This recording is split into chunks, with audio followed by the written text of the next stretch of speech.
तो hello student, कैसे हो सभी लोग। तो आज हम लोग डिस्कस करने वाले हैं, अभी सब लोगों का कल एग्जाम हो चुका है नीट का।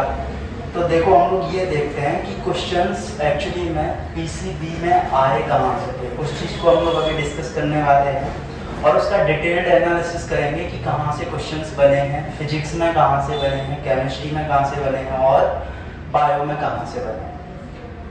तो सबसे पहले हम लोग फिजिक्स की बात करते हैं। तो ये देखते हैं कि लेवल कैसा था।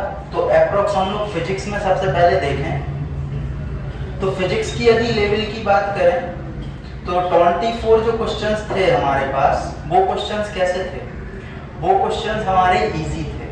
मीडियम क्वेश्चंस कितने थे, 22 क्वेश्चंस हमारे मीडियम लेवल के थे और डिफिकल्ट क्वेश्चंस हमारे पास 4 थे। ठीक है।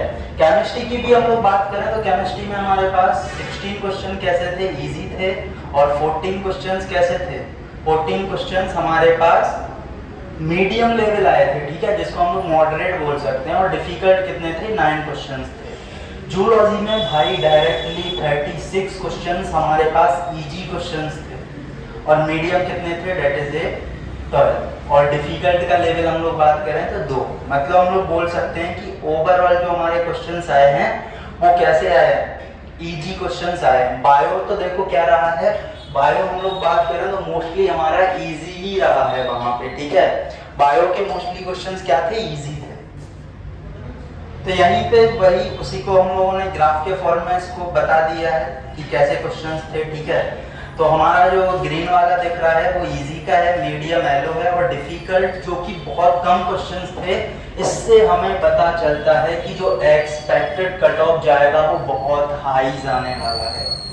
ओवरऑल डिफिकल्टी एनालिसिस हम लोग देख चुके हैं, 45% अप्रॉक्स क्या था हमारा, इजी था और डिफिकल्ट कितना था हमारा, डेट इज ए 12.5%। और मीडियम की बात करें डेट इज ए 42%।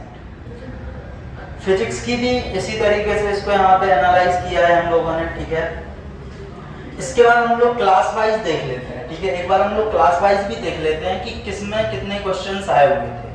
फिजिक्स में जो हमारे क्वेश्चंस थे 11 से, वो क्वेश्चंस कितने थे, वो क्वेश्चन हमारे पास थे डेट इज ए 21।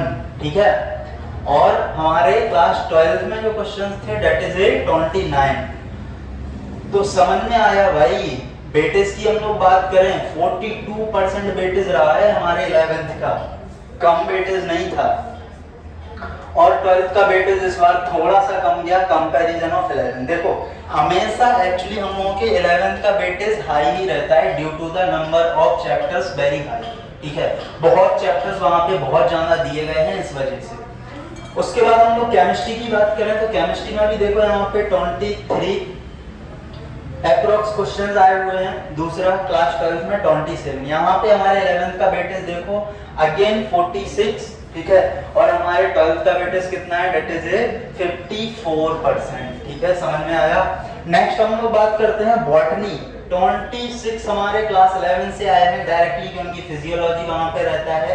और 12th का हम लोग बात करें तो कितने क्वेश्चन है, डेट इज ए 24। तो 11th का वेटेज अगेन हाई है, 12th का वेटेज लो है।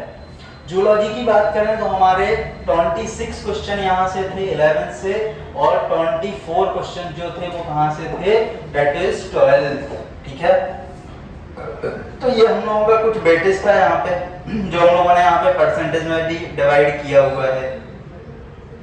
अब देखो कैसे कैसे क्वेश्चंस यहाँ पे बने हुए थे, एक बार उस पे भी हम लोग थोड़ा सा नजर डाल ही लेते हैं। ठीक है, तो सबसे पहले हम लोग बात करते हैं फिजिक्स।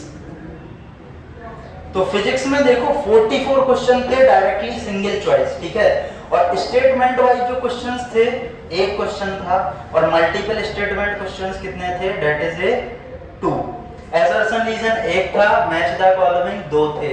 ठीक है, फिजिक्स की बात करें डायरेक्टली सिंगल क्वेश्चन जो हमारे थे केमिस्ट्री के अंदर वो थे 37 और स्टेटमेंट वाइज जो क्वेश्चन थे डेट इज 5। ठीक है, मल्टीपल यहाँ पे एक था। समझ में आया। असर्शन रीजन कोई भी नहीं था यहाँ पे। मैच द फॉलोइंग भाई 13 क्वेश्चंस यहाँ पे आए हैं मैच द फॉलोइंग के अंदर, छोटी बात नहीं है ये। ठीक है, अगर 13 क्वेश्चंस आ रहे हैं मैच द फॉलोइंग क्वेश्चंस हमेशा इजी रहते हैं। इसके बाद हम लोग जूलॉजी की बात करें और बॉटनी की, तो 24 क्वेश्चन डायरेक्टली सिंगल थे, स्टेटमेंट वाइज क्वेश्चन 5 थे, मल्टीपल 8 थे, और यहाँ पे असर्शन रीजन इसमें बॉटनी में एक भी नहीं था, इसमें 2 थे। अभी देखो सब लोग बोलते आ रहे थे असर्शन रीजन बहुत ज्यादा आएंगे, बट इतने ज्यादा भी असर्शन रीजन यहाँ पे नहीं देखने को हमें मिले हैं, ठीक है। उसके बाद मल्टी स्टेटमेंट 19 थे, ठीक है। जो मल्टी स्टेटमेंट का इस बार लेवल बढ़ा है, अगर अब जो अगले बार तैयारी करेगा तो वो थोड़ा सा हम लोग फोकस करेंगे मल्टी स्टेटमेंट वाले क्वेश्चंस पे भी, बट ऐसा नहीं है कि ऐसे रीजन क्वेश्चंस नहीं आ सकते हैं, क्योंकि देखो यहाँ पे हमारे पास 2 क्वेश्चंस तो आए हैं ना जूलॉजी में। उसके बाद हम लोग बात करें मैच द फॉलोइंग, भाई बायो में मैच द फॉलोइंग बहुत ज्यादा क्वेश्चंस रहते हैं, दैट इज 13-18, जिसकी वजह से पेपर और ज्यादा इजी हो जाता है। तो ये यहाँ पे टोटल लिखा हुआ है, ठीक है। तो यहाँ तक समझ में आया, चलो आगे चलो। तो सेम इसी तरीके से यहाँ पे ये ग्राफ्स बने हुए हैं। चलो थोड़ा सा चैप्टर वाइज भी देख लेते हैं, चैप्टर वाइज भी इन चीजों को समझ लें। तो सबसे पहले यदि हम लोग देखें 12th के, तो मूविंग चार्ज एंड मैग्नेटिज्म, जिससे क्वेश्चंस कितने आए हुए हैं, that is 1 questions. Magnetism and matter से जो क्वेश्चंस बने हैं, that is number of questions 4। And thermodynamics से हमारे जो क्वेश्चंस बने हैं वो कितना था, दैट इज 1। वेव ऑप्टिक्स जहां से क्वेश्चंस आए हैं 2। 12th, ठीक है, ये हमारे पूरे 12th का पोर्शन है जो आपको यहाँ पे दिखाई दे रहा है। तो देखो सबसे ज्यादा 12th से हम लोग क्वेश्चंस की बात करें, सबसे ज्यादा क्वेश्चंस आए हैं सेमीकंडक्टर से और मैग्नेटिज्म एंड मैटर से। 4 क्वेश्चंस, हाईली वेटेड टॉपिक्स, ठीक है। इसके बाद हम लोग यहाँ पे आ जाएं, 12th के ही क्वेश्चन इलेक्ट्रोकेमिस्ट्री से 2 क्वेश्चंस आए हैं। उसके बाद रेडॉक्स रिएक्शंस, ठीक है, रेडॉक्स रिएक्शन से क्वेश्चंस आए हैं कितने, 1 questions. Chemical bonding aldehyde ketones, भाई बहुत ज्यादा क्वेश्चंस हैं, दैट इज 3, ठीक है। 3 क्वेश्चंस डी ब्लॉक से और एफ ब्लॉक से जो क्वेश्चंस हैं, दैट इज 4। थर्मोडायनामिक्स से 3 questions.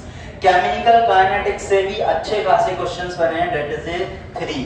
Organic chemistry some basic principles and techniques, इसमें तो कुछ चीजें ऐड भी हुई थी, वहां से भी क्वेश्चंस आए हैं, दैट इज 4। एंड यहाँ से जो क्वेश्चंस हैं, दैट इज 2, 3, ठीक है। कोऑर्डिनेशन कंपाउंड्स का हमेशा से ही वेटेज बहुत हाई रहा है, जहां से अच्छे खासे क्वेश्चंस हमें देखने को मिले, ठीक है। इसके बाद पी ब्लॉक से जो हमारे पास क्वेश्चंस बने हैं, वो क्वेश्चंस कितने थे, देखो यहाँ पे 2 क्वेश्चंस थे। स्ट्रक्चर एटम से 2 क्वेश्चंस थे। बायोमोलिक्यूल से भी हमें 1 क्वेश्चन यहाँ पे देखने को मिला है, ठीक है। इक्विलिब्रियम जो कि 3 क्वेश्चंस यहाँ पे दिया है, और हेलो एल्केन हेलो एरिन से भी 2 क्वेश्चंस हैं। प्रिंसिपल्स ऑफ क्वालिटेटिव एनालिसिस, जहां से भी क्वेश्चंस आए हैं, बट सिंगल क्वेश्चंस, ठीक है। यहाँ पे तो हमारा एक सिंगल मार्क्स भी हजारों रैंक को ऊपर नीचे करने वाला है, क्योंकि नंबर ऑफ पार्टिसिपेंट थे 25 लाख के अप्रॉक्स, ठीक है। यहाँ पे भी कुछ फिजिक्स के चैप्टर्स के नाम दिए हैं, जैसे कि ग्रेविटेशन से भी 2 क्वेश्चंस थे। सर्कुलर मोशन से भी हमें जो क्वेश्चंस देखने को मिला, that is number of questions 2, ठीक है। नेक्स्ट हमारे पास आता है, that is mechanical properties of fluid, जहां से सिंगल क्वेश्चंस हैं। Centre of mass, that is 1 questions. Oxidation से हमारे पास जो क्वेश्चंस आए हैं, that is 2 questions. Kinetic theory से 1 क्वेश्चंस। इलेक्ट्रोमैग्नेटिक वेव्स, जहां से 2 क्वेश्चंस हैं। Motion and straight line, single questions, ठीक है। तो ये क्वेश्चंस हैं बायो के। देखो यहाँ पे थोड़े और चैप्टर्स के जो नाम दिए हैं, तो यहाँ पे सबसे पहले हम लोग कुछ 12th के चैप्टर्स हैं। बैक्टीरियल सेक्सुअल रिप्रोडक्शन, जहां से फ्लावरिंग प्लांट से 2 क्वेश्चंस बने हुए हैं हम लोगों के। बायोडायवर्सिटी से हमारे पास नंबर ऑफ क्वेश्चंस हैं, दैट इज 5, ठीक है। एक छोटा सा चैप्टर जहां से उन्होंने 5 क्वेश्चंस दे दिए, कोई एज्यूम भी नहीं कर सकता है, ठीक है। वैसे तो जब मैंने पढ़ाया था अपनी ऑफलाइन क्लास के अंदर, तो हमने मोस्टली चीजों को बताया था कि जो हमारा हम लोग बात करते हैं इकोलॉजी की, तो इकोलॉजी में जो क्वेश्चंस आते हैं, मैंने बताया था इकोलॉजी से कम टोटल नंबर ऑफ चैप्टर से जो क्वेश्चंस आते हैं, दैट इज 12 to 15 क्वेश्चन, जहां से 5 क्वेश्चंस तो डायरेक्टली यहां से आए हुए हैं। मॉर्फोलॉजी से जो क्वेश्चंस हैं, that is 5 questions. And anatomy, that is 3। Apart from this, photosynthesis is 3rd, plant PGR से 3rd, biological 2, organism and population 2 questions, cell cycle से हमेशा से ही जाना वेटेज रहा है, जहां से जो क्वेश्चंस बने हैं दैट इज ए, देखो 4 क्वेश्चंस मैंने हमेशा से बताया हुआ है कि इसका वेटेज हमेशा से जाना रहा हुआ है। प्रिंसिपल ऑफ इनहेरिटेंस से जो क्वेश्चंस थे that is A number of questions 6, ठीक है। कितने क्वेश्चंस थे? 6। माइक्रोब से सिंगल क्वेश्चन था, बट मॉलिक्यूलर बेसिस से अगेन 6 क्वेश्चन। तो आपको यदि आपने पहले कभी जो भी चैप्टर्स हैं उनको एनालाइज किया हो, तो पिछली साल की हम बात करें तो मॉलिक्यूलर से अकेले 10 क्वेश्चन आए हुए थे। नेक्स्ट हम लोग बात करते हैं cell the unit of life, जो एक हाईली वेटेज कवर करता है that is a 4 questions. And respiration से जो क्वेश्चंस हैं प्लांट्स में that is a 2, ecosystem 1 and plant kingdom that is a 1 question. Biomolecules highly weightage topic, जहां से हमारे जो क्वेश्चंस आए हुए हैं वो क्वेश्चंस कितने हैं? दैट इज ए 6 क्वेश्चन, ठीक है। बायोटेक्नोलॉजी प्रिंसिपल से जो क्वेश्चंस है हमारे पास दैट इज ए 5, एप्लीकेशंस 4। तो देखो बायोटेक्नोलॉजी यूनिट अकेले ही कितने हमारे क्वेश्चंस को कवर किया? That is A 9। Human health and disease, जहां से 4 क्वेश्चंस हैं, and reproductive health that is a 2 questions, ठीक है।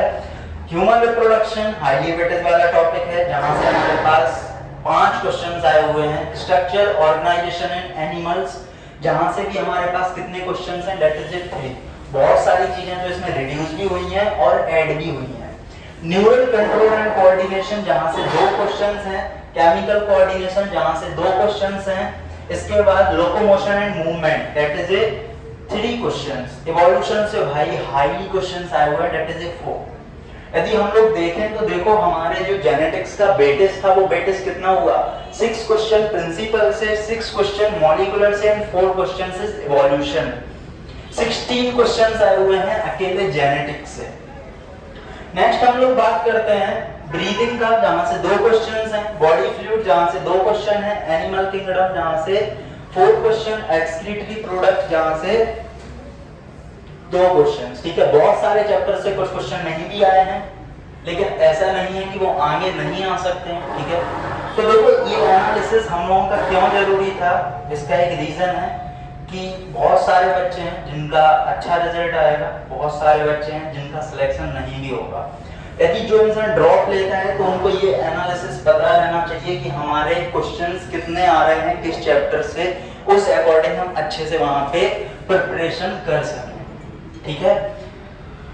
तो ये वीडियो आपके लिए काफी हेल्पफुल रहा होगा, तो पढ़ते रहें। अभी एग्जाम्स हुआ है, थोड़ा सा रिलैक्स लें, उसके बाद देखते हैं क्या होता है। अभी कुछ लोगों ने तो अदर एग्जाम्स के भी फॉर्म भरे होंगे।